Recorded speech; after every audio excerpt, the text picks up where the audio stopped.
So why is it every time a man expresses any type of emotion, it becomes like headline news and it's an issue? It becomes headline news and it's an issue. There's a video going around with Jalen Carter, and apparently he was crying on the sideline, and there's a lot of emotions during this game, and he's been dragged around the internet for crying. Like a lot of people's like, you're soft, you need to man up. It's football, it's just a game. And in this video, I really want to dismantle the idea of men not being able to express their emotion because it has become a crippling concept in our culture.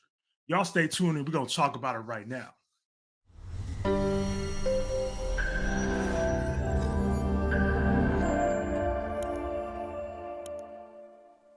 If you guys don't know who Jalen Carter is, he is a player on the Philadelphia Eagles. I actually did a video on him not too long ago. You could check it out here. He actually paid for a number of people's therapy after there was an incident that happened in his old neighborhood. So you can check out this full video for all those details. So we're gonna roll the tape and see what folks have been talking about as far as him crying. Welcome back to Philadelphia. All week long, Nick Sirianni talked to his team about controlling their emotions. Here you see him talking to Jalen Carter, defensive tackle. This is just after he drew.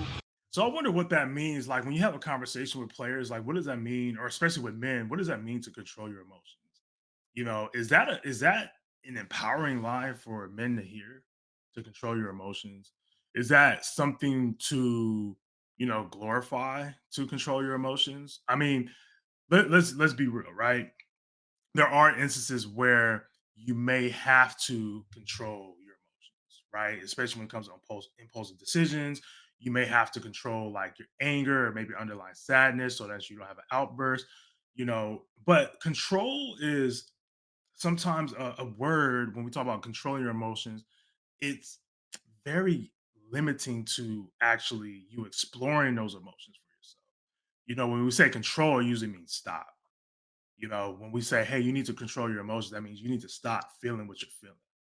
You know what I mean? So that's a huge issue because when we talk about how men don't already have a safe space all the time to actually express our emotions, then when you tell men to stop controlling, or excuse me, when you tell men to stop and to control their feelings, it, it's very hindering. It's very hindering to us actually exploring how we feel about certain things. Because again, control usually means stop those emotions. So my and let's talk about. I mean, that's one thing, right? Let's talk about the game of football, right? So football obviously is a physical sport. It's a very mentally draining sport. I play ball myself as well too. So understanding the complexity of the game is also part of, okay, you need to control your emotions. You need to stop feeling what you need to feel. You need to focus on the game, right? So I think even in this game, it was just very, very hard for the Eagles. It was a huge struggle for them to actually, try to overcome. And they were predicted to win, but it just didn't happen. And Jalen Carter had some emotional response to it. He had some emotional response to it. And for him to be, dragged for it. And there are videos such as this, like for him being dragged.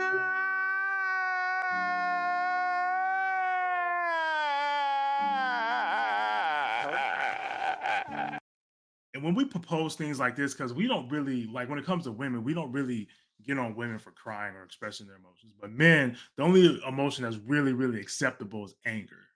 Anger is pretty much like the only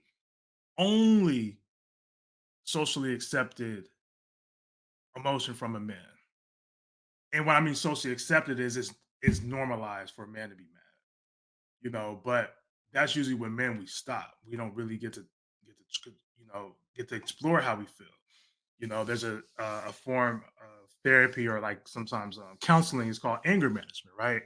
So anger management is like anger and a behavior, but we have to understand that with men, sometimes we say, "Hey, control your anger." It's like, or control how you behave. Yeah, but you have to explore your anger more than anything. You have to explore how you feel. And I just want to give Jalen Carter just kudos for just being able to express himself, man. Like black man, you should be able to express yourself in any way, in any manner that you feel fitting, especially when it comes to like your mental health. Like you have to understand, where Jalen Carter came from. you have to understand his story. You have to understand the backstory of this whole game. It was super.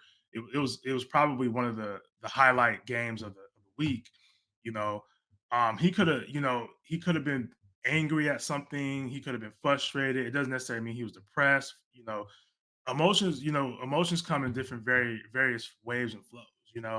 It's not always I'm sad, so I'm crying. Like you be mad, you cry. You can be frustrated, you can cry. You can be happy and cry. Crying isn't a sign of weakness. Crying isn't a sign of being less than. You know what I mean? So, but what I will continue to say is, especially when it comes to men and men's mental health, we have to do a lot better as a society, as a collective, and particularly it's usually other men that are endorsing this idea now of okay, well, you can't show any signs of weakness.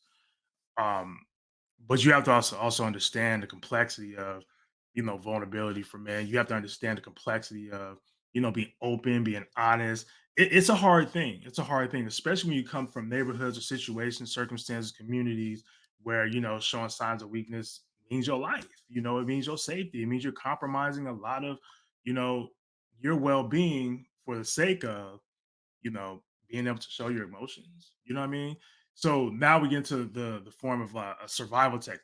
Survival techniques are super key when we talk about instinctively trying to react to something in order for us to preserve our lives or preserve our safety. You know, so for with men, us not expressing our emotions can be seen as a survival technique because we are not able to thrive and survive if we are showing our emotions, especially when we come from certain communities where if you show emotion, show any sign of your weakness, it's like blood in the water. The sharks is gonna come after you. You know what I mean? So I just want to conclude by saying this. Jalen Carter, I appreciate you just being open with your emotions. I appreciate you being honest with your emotions. I appreciate, all the things you have done in the mental health space, especially back in your community.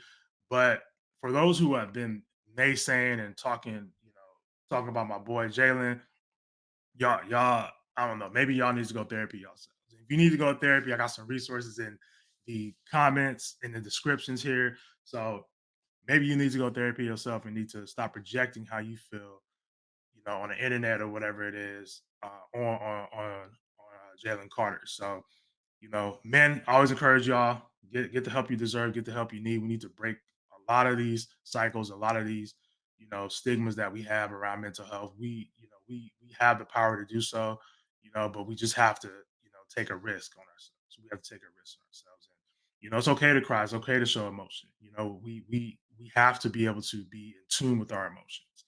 You feel me? We have to understand that emotions and being emotional is common, is normal. You know what I mean? To control your emotions doesn't necessarily mean you need to stop them. It doesn't mean you need to stop them. It means you need to explore like where that's coming from, so that you can manage your emotions, so you can manage your well-being. You know what I mean? But that's all I'm gonna say on that. I appreciate y'all tapping in. Terrence, the therapist.